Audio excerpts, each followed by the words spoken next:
বাড়ি ফেরার পথে দেখলাম একটা গাড়ি অ্যাক্সিডেন্ট হয়েছে। আমি তার পিছনে ছিলাম গাড়িটার। দেখলাম গাড়িটা কলকাতা ঢোকার সময় একদম গাড়িটা ডিভাইডারের উপরে উঠে গেছে।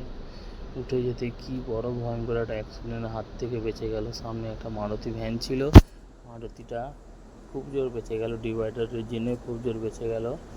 এবং এত জোর আওয়াজ হয়েছে চারোদিক থেকে, তো আমি তো কেঁপে গেছি। চারোদিক থেকে সব লোকেরা ছুটে এসে দেখে যে গাড়িটা ডিভাইডারের উপরে উঠে গেছে।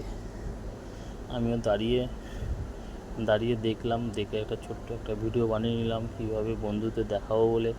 দেখো বন্ধুরা, কীভাবে এরকম অ্যাক্সিডেন্টটার হাত থেকে একটা বড় একটা গাড়ি বেঁচে গেল। ড্রাইভারটা আসছে আস্তে আস্তে, ড্রাইভারটারও কোনো চোট হয়নি।